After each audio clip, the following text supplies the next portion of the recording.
Hi everyone, I'm Allison. Thank you for joining me for Where I'm From number 170 with Meg. What have you been reading?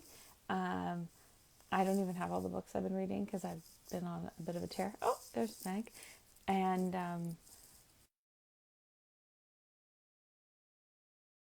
Take a Sad Song by Onogrets and A Well-Trained Wife by Tia Loving. And Yay! Yay! Hi. I didn't know what to do, but there you are. It's technology. Here we are. You did it. Yay. Yeah. After at 170, I have faith it's going to work itself out, which Yeah. it does in some way. How are you? I'm It's great. I'm so Monday. happy. Yeah, it's Monday. It's Monday, but I'm so happy to be with you. This was so Mm. interesting. My gosh. Where were you all my life? I mean, I wish I would have known about poems. Like I didn't know how to do that. And it was really fun. I'm so glad you had Yeah. fun, and I love hearing that because I felt similarly the first time that I was introduced to the prompt, which was like 3 years ago now. I was like, everyone knows about this poem but me. Yeah. um, I I need this because I really felt like where I was from was such a big part of who I am, and yet I felt like bad about it. Like I should Totally. be Yeah. over it. But I also think like a poem lets Mm, you reckon yeah. or like let you remember stuff in those granular ways that just writing doesn't. I mean, it gets you writing and poetry Mhm. is writing, but Yes. um wow, I loved it. It was really fun and fun and also like I just opened my heart. Oh. Yeah. Well, I cried when I read. Oh, oh, I try not to cry here, but the end just wah. So I'm gonna try not to cry, but I do think it's amazing because I've listened to a lot of these. Like everyone kind of gets me. Like there's yeah. something. I think there's just something. I don't know if bittersweet's the right word, but there is something It, emotional about it, it always. yeah. It's probably meant to be that way, right? Like they want Yeah. open your heart. Yeah, definitely. Yeah, and I think Georgella Lyon, who wrote the original Mhm. poem, she's really great at um, just acknowledging, that we live with this kind of sadness, like we carry it with us, but there's also all these other beautiful, wonderful pieces, and they all matter. It's true. And so much is from our childhood, these formative memories. They're just baked into our DNA or our Yeah. bodies, and they come out in little ways. I'm really starting to. I don't fully understand it yet, but I have been working doing this EMDR Me therapy. too. Yeah, Isn't it the and it's oh greatest? God, yeah, it's wonderful, I, and I mean, it life changing for it me. cracks things open Yeah, for sure. for And sure. we need to do that, otherwise it comes out in ways that we don't want it to. So Yeah. to go back and to reckon. So that's kind of what I was thinking when I was just with this exercise. It was a little bit like EMDR therapy. Mm. So Yeah, and I don't know if you've ever heard of parts therapy, but it reminds me a lot of that, which is, that we have all these little parts, yeah, all ourselves at these yeah. different ages who are like, you know, um, and and Let me yeah, out. and take control, Right. like you say, like Yeah. when we might not want them to. And this poem reminds me of that too, because I so vividly feel these parts of myself, these girls who are like, hey, Right. this is tough. And Right. I can reach back through time and be like, we made it. Sure. Um, Yeah. Well, I think that's the part that I need to really grasp is we yeah, make yeah, them. for sure, Otherwise, you just get stuck in those like scary for sure. times when you didn't know if you were going to make it. Yeah. So Yes. it's good to remind ourselves that. Yes. And I will say, like, pretty much across the board, anytime I do reach back to one of them, they're like astounded Mm. that we are 50. Ah. It's like, what? Like, I think, I don't know, I feel like a lot of siblings, Mhm. because my brother died when I was 10. Aw. Um, Yeah. yeah, my brother Michael. And I feel like a lot of us really thought maybe like we were next. Yeah. And Yes. Oh yeah. definitely. and just Mm-hmm. didn't think we'd make it Right. to aging. Right. Yes. That is really scary, of course. You Yeah. don't even think about like, oh, that's not like everyone's experience. You just, because you're a kid, you just think, oh, this is how everyone feels. Yeah. You don't know at the time. Well, like that's since my book came out a little more over a year ago. I've had so many people say to me, even like especially maybe even my very best friends growing up, and they're just like, we just didn't know all that was going on. Yeah. And I'm like, you know what? Don't worry about it, because I didn't either. Like, Right. that's weird to say, but when you sit, Yes. you put all these things together, it develops this arc, or you find this like storyline that when you're living it, it's not as intense, because you're going to dinner, or you're mowing the lawn, or you're doing these mundane things in between these very dramatic moments. So it gets all watered down. But then when you write it, you bring it to the page, it takes on this intensity that it doesn't have living it. But I do think, that said, those moments of intensity, as I said, are kind of, at least for me, they're kind of burned into the computer of my brain, so that when something comes up that reminds you of it, whether it's something, the way something smells, the way something tastes, or whatever, it conjures that. And I noticed that, speaking of that, I noticed in this poem, she has you has me, bringing up food, which I think is really clever, because that is most tied to memory.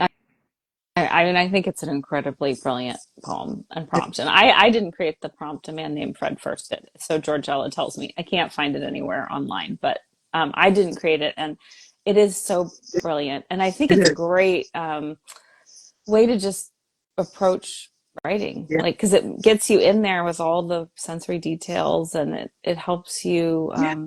I think, take all of that seriously, Yeah. which sometimes I struggle with. Definitely.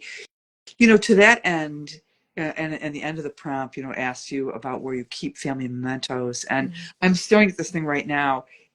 And I reference it, so I won't spoil it, because maybe I'll talk about it in a little poem. But just how having old photographs, or well, just that, the mementos from the past, it really brings it all back to you. Yes, I agree. Um, and it's something we've talked about at siblings, like, too, this feeling of those photographs, like, they don't ever get old, Right. sort of circling back to that Yeah. feeling of aging. Right. They don't get old. We do, but they Yeah. don't. Yeah. But my that, like, I also think, like, my spirit animal is really, I'm really like a, well, I used to say a 12-year-old boy, but like, no, Mom, you're not that mature. You're more like an 8-year-old boy. So I just have that sensibility, and I don't know why, but anyway, I think, like, maybe that was like a very good year of my life, being 8 years old. And so I think we can conjure bad stuff, but we can also hold on to good stuff. For sure. Yeah. Yeah. Um, so yes, would you like to read your poem? Because I'd love to hear you read it.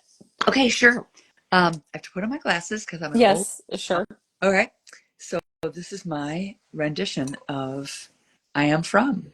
I am from plaid kilts, from bowls of cream of wheat cereal with rubbery crusts and juicy IPAs. I'm from the white stucco prairie-style house on the red brick street, with piles of shoes stacked up at the front door. Smelly old flip-flops, wingtips, and saddle shoes. I'm from the glistening shores of Lake Michigan, where I bob on hot summer days and the darkest, coldest morning in January. I'm from grabbing the biggest piece of roast on the plate and imitating the lady in Grandma's nursing home who screams, "Please help me," from her room down the hall. I'm from Yygor and Francis the talking mule. I'm from inviting the stranger who has no place to go for Thanksgiving dinner and the wiffle ball games at dusk. From quit your belly aching, there are starving children in India. And shut your mouth, Meg, you'll catch flies. I'm from the crucifix on my parents' bedroom wall and chocolate donuts after Mass during Lent. I'm from Chicago's North Shore, more Irish than German, so I'm never sure if I should have another beer or mop the floor.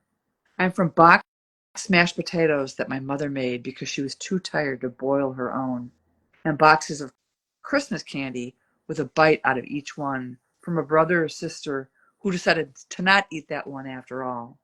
From the gas station where my older brother Jake sat on the counter, waiting for us to return to fetch him after my mother miscounted how many of us piled into the station wagon on our way home from a ski trip in northern Wisconsin.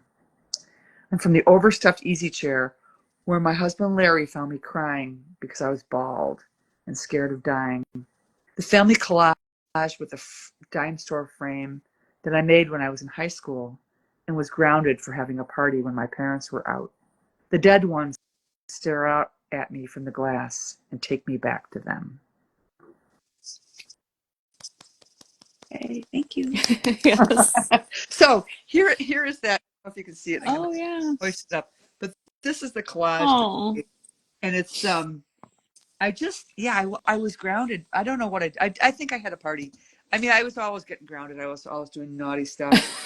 So to pass time, I found all these boxes of, pictures I just threw into, um, you know, to shoe boxes, and I cut them all up and put them together. And yeah, so that sits in my office here, and I looked at that thing so many times when I was writing this book, Mm-hmm. and Yeah. it was quite helpful. Yeah. It's funny because I had boxes and boxes of photos because there was no time. I'm from a family of five with four older brothers, so there was some chaos, Yeah, and I organized them all. Not when I was grounded, but yeah, when I was yeah. home, like trying to figure out my life after college. I'm still figuring it out. But at that point, I thought it was like it's happening. I'm going to figure it out. But yeah, I organized them all, and I made some collages and photo albums, and I am definitely the family archivist. I love photos. Well, to have, I mean, I'm obsessed. Obviously, I'm obsessed with my family. Well, I'm grateful you are because I loved your book. So. Oh, thank you so much. But I love them so much. They're so funny, and they're so they're not, I was gonna say wise. They're not really wise, but they're funny and they're loving. And when we think about people with mental illness, those aren't adjectives that we give them, and so I just wanted people to know that you can struggle with mental illness and still be good, loving, warm, Oh, caring. definitely. Yeah. Yes. So, again, as a newspaper reporter, I'm all about irony. I'm all about like things not being at all the way that Mm-hmm. are. And so that was a big motivation for me in writing the book, was to show like, listen, these are human beings. They are people who are very loved. Mm-hmm. Yeah, I was I was struck by that, and I thought you did such a beautiful job of portraying them with generosity and care, and not as if they're broken beyond redemption, which I think Right. sometimes that happens with conversations about mental health. Like Sure. that's not how it Yeah. is. And for so long, and I admit this, it's for so long I thought that there was just this, like a one way path. Yeah, That, sure. that somebody Hmm. got a diagnosis of, say, bipolar or schizophrenia or whatever. But that was it. It was like curtains for them. Like they couldn't, their life. Yeah, But it's not. It's not over. It's you can still live a good life. It's tough. I mean, it's a saddle of an illness, and you don't want to have it, but the more we can try and understand people living with those illnesses and see them, as people with, again, just yeah, illnesses, not being just jerks, yeah. um, for the sake of being jerks.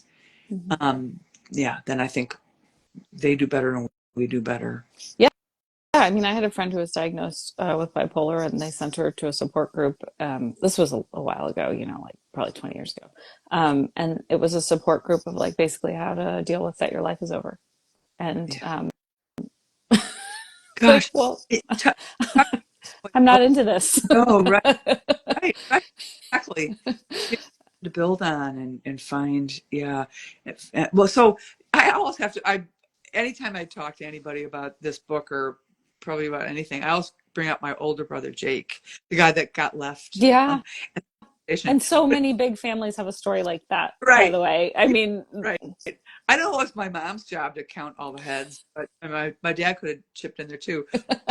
But Jake, so Jake is I hold him up all the time as my just North Star because he really has taught me so much mhm, about what it's like to live with, really crushing depression and yeah. anxiety. And, I would say he's probably also on the spectrum in some way, Mhm, has a hard time kind of with executive functioning. mhm, Um, and yet such a such a curious guy. He's always interested in the world and what's going on. He's very loving, very attentive to other family members. So he has so much value in my mhm, life. If I think if somebody were to kind of swoop in and just wrote the story of our family, they would marginalize that guy. They would just kind of mhm, batch mhm.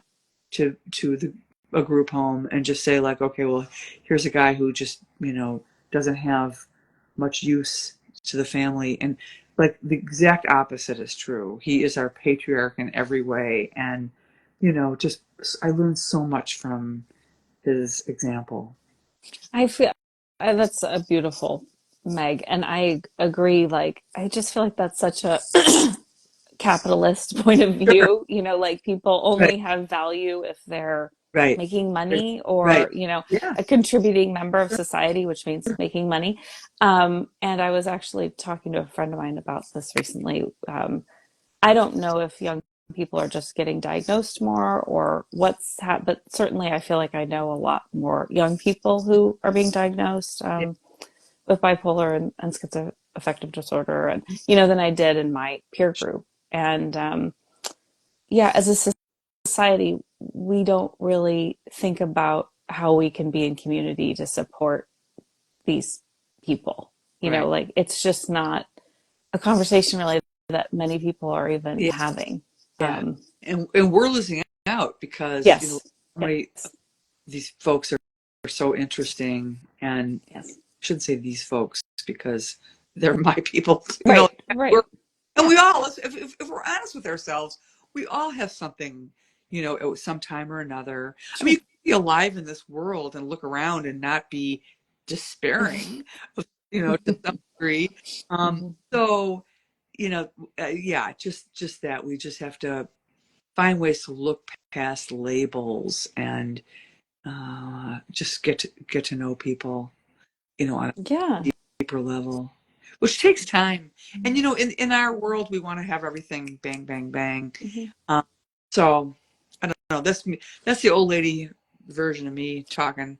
Uh, Well, I just think it's important, though, to talk about. I mean, I appreciate that you're talking about it because it is complex. Of course, it is. mhm. But community is, and that's what makes it so rich. And like for me, when I just keep seeing it, and it really speaks to me when I am despairing, like that community and reaching out to people and being together is like what keeps me going. Yeah, And you don't just do that with people who are exactly like you. First of all, I don't know who that is, but second of all, it's not very interesting. right. It's been amazing since this book came out. Mm, These conversations that I'm having with people, they're so mm, rich, and I cannot tell you how many people have said to me like, "Oh, you could have been writing about my family. yeah, I saw so many things that I you did. through that rang so familiar to me." Mm, So, and just the fact that we didn't have the language to know how to talk about that right? stuff, and that was so frustrating and stifling for so many people. And so I'm excited that we're learning ways to have these conversations and relate to one another on a deeper level. Yeah, and I mean, your portrait of your mother, I think so many people either had a mother or grandmother or, that sort of, particularly I think if you are from Catholicism or, a religion that encourages having children and having children and having children, Right. and not checking in or being allowed to check in to see if that's something you might Yeah. want. Um, that I mean, my mother was deeply depressed when I was young, and her mother was institutionalized and died there. And I mean, many people feel she was murdered by her own family because she was embarrassing and Oh, you know, a shame for yeah. them. And That's just it heartbreaking. is, Yeah. and all too Hmm. common. As you know, you share it, and then someone says, "Oh yeah, Yeah. Right. I." Yes. But I just feel like talking about these things and how common they were and how certain factors people in this country want that to be our reality again. It's not serving anyone actually, No. except people in power. You know, it doesn't make for healthy women or healthy Right. families. No, absolutely. Yeah. My mom was such well, she was brilliant Yeah. for starters, but she was so approachable, which is funny because she was also could be so distant. So I know that sounds No, I completely understand. free, but I just know in her core she wanted to be very present to each of us, and she knew each of us so well. Yeah. That was the instinct that like I think about so much. She just regarded each of her 8 kids so individually, Mhm. and like that takes a lot of It does. um but she also she fought that Yeah. fog of depression, and to so it was even more heroic than, the more I got to think about it, that she was able to be as present as she was to us. Mhm. And what's most remarkable, I think, is that she never made us feel like we were a burden to her. I Yeah. mean, who wants to have 8 kids in 12 years, and then, I don't think no, anyone, if you actually like yeah, gave him an but opportunity. she just made all of us feel very wanted and very needed. Like that was exactly what her game plan couldn't have really been. Um, but and so I love that the most about her. I Mhm. think is that she fought so hard to overcome what she was going through to to care for us Yeah. and know us in that way. But you know what? I actually got really mad at her when I was writing this book because I always put her up on this big pedestal, Mm-hmm. and I would tell my sisters, because my mom, she died before they had their own Yeah. kids, my two younger sisters. So I would all say, "Oh, just pray to mom, and she'll give you the answer." They were like, "What are you talking about? Pray to mom?" Well, he had some good ideas. Anyway, mm, they weren't buying that. But anyway, so then as I got into writing the book more and more, and I came to finally realize, like, whoa, that lady was checked out in a lot of times in her life, including, well, especially on the day that my sister Nancy died. Yeah. And then I came to find out that she was not home that day as I Yeah. thought she was, that she had put Nancy, a very suicidal Nancy, in the care of my 13-year-old sister. So that made me so mad at my mom. But then it's a good thing that it takes a long time to write a book, because by the time I finally wrote the final chapters, I had so much time to kind of marinate in, what it must have been like for my mother, that I had so much more compassion for her and so much more admiration. And I really felt like my love for her grew so much deeper in the whole process of writing the book. And it was a more mature kind of love than just that kind of hero Mm-hmm. worship that Yeah. a lot of people have when they lose people young. For sure. Yeah.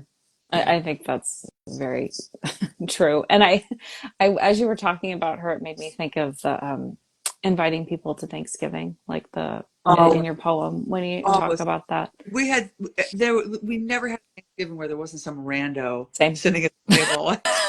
Same.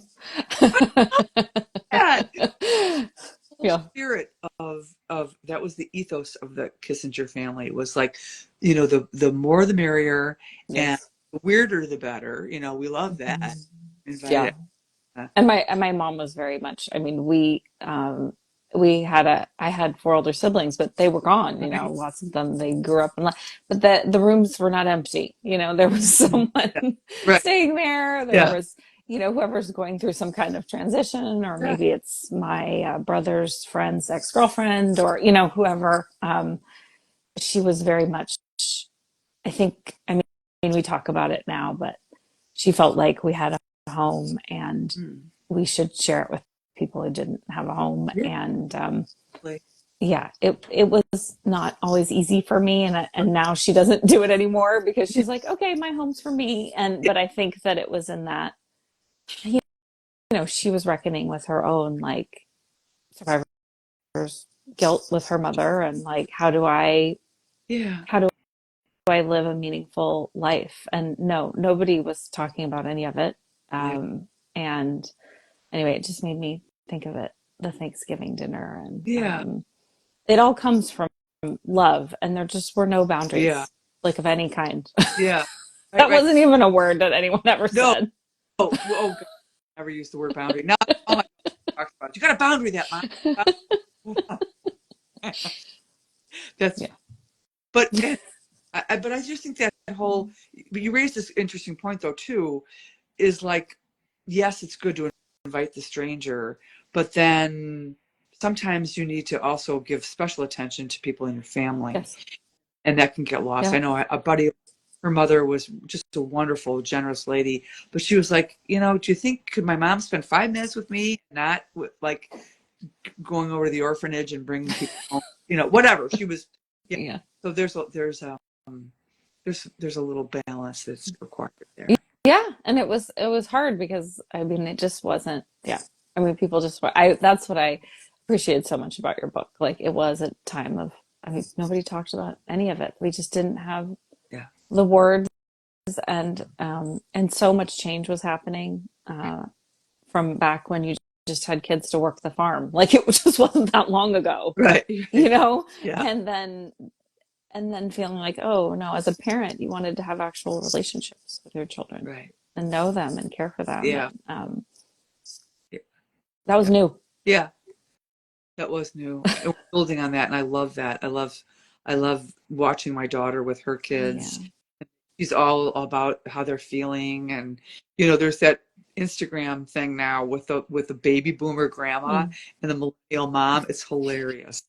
It's all about how we, the baby boomers, phrase things. Because I always say to my kids, I'm like, I was raised by wolves, like Yeah.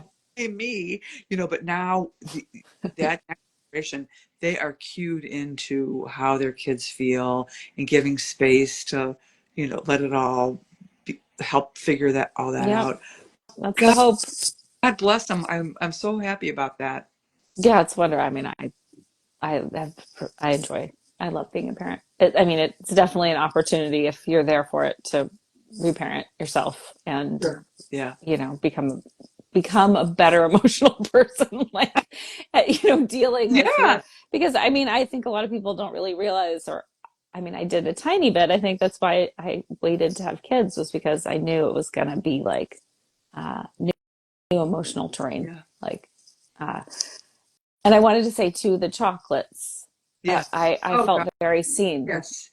We would have the box of Right. chocolates, and You put you either you bite out of it and like, ew, no, never mind. Put that back. Put it back in the box. oh yeah, I mean, like, seriously, like we get some a friend of my dad's was an insurance. He was our insurance guy. So mm-hmm. every Christmas Eve we got this huge box of candy. Mm-hmm. Yeah, and then if you didn't get there in time, the good ones were all Oh taken, for sure, or somebody got before you and took yeah, bite out of it, just like the big thumbprint. yep, But my so, like the most Kissinger thing is to open the refrigerator and find an empty carton of milk, mm-hmm. because God forbid anybody would just like throw it out. So it was whoever got there first got the good stuff, and that's why I said that thing about grabbing the biggest piece of roast on a plate, because like at dinner time it was first come first. I mean, it was like free for all. Like you had to get your stuff, or somebody got it before you. Yes. So that all really, because I think of that, because now I can buy whatever candy I want, and when I go to See's Candy, which is what the candy is here and what the box of candy was when I was a kid, it's like I can just choose whatever I want. And I still have an association with those cherries because nobody in my family liked Yeah. those cherries. And it was always the last one in the Oh, box, like oh yeah. because nobody liked them. Was And it I still to this day, cherry no, it cream? was like the actual cherry with like the Ooh, syrup. I And would. everyone, Oh, I would have been all sorry, about that. you Got, should have been in our family, Meg. I would, you would have no chance. It was just like the one that sat there, and we'd all just kind of, oh, do you want to eat it? I don't know. It's gross. So it's just, it speaks to that whole idea of like those things that happen in childhood stay with you. Because I honestly can't almost visit See's Candy without thinking about the box of candies and the cherry sitting there. And one Mm. of my kids now likes cherries, and I find it very ironic because he would have loved that candy. Um, so, any other thoughts before we close, Meg? I'm so grateful for you, for your Oh, book, for you joining me for this poem and conversation. yeah, no, Allison, thank you. It's just been a joy to talk to you, and I just, I'm meeting all these new friends because of this book, and you're one of them. So it's really been lovely, and I'm grateful to you. And what a cute idea to have our pictures as kids on your Instagram post, and Isn't that the it's best? adorable. But you know what I realized? So first of all, you could tell that my mother was in not around on the day that I got my class picture because my hair is such a mess. So there was nobody there to comb my hair. But the other thing is, I went to St. Francis I Xavier. wondered They, what school it so, was because I could tell it was the Catholic school. but where the way that picture is cropped, it almost looks like so it says SFX, Mm-hmm. but you look if you don't look too closely, it might say sex. That's funny. It So, does. I mean, I remember the picture. Yeah. I did not make that okay, association because I immediately knew, like, oh, this is a yeah, Catholic I school. Saint who? like a little sex worker. It's St. Francis Xavier. And I want to say a participant early on, Michelle Yang, was the one who sent me her childhood picture and said, oh, I wanted to send this to you because this is what the poem's about. This is who this poem is about. This girl, this me. And I was like, oh, that's brilliant. I am going to do, and it, every time I get one, it brings me It's joy, like great. seeing Yeah. our And little selves. you look the exact same, Oh. girl. Not time has not changed you. No, you look terrible. I'll take it. I don't have that Barbie anymore, but I did really love Barbies. And I was gonna say, oh, one other thing. Your love of Lake Michigan. I feel the same about water. And Yeah. I went to Northwestern, and part of the reason I went there was because of the lake. Yeah. Um, Like I was in it this morning. Here we were are. you? Oh, God, you're committed. yeah. I know. I love it. I should be committed, but I am. I am. So I didn't mean it that way. my Uh, joke is that I have a view of people who have a view, but I can actually see the tip of it right now from my office window, and it is joyful. oh, it's just. I mean, it's a special place. Yeah, it is Yeah. wonderful. So, well, thank you so much, Of Meg. course. And thank you to everyone who joined Yeah. us. Thank And you. okay, bye. Bye.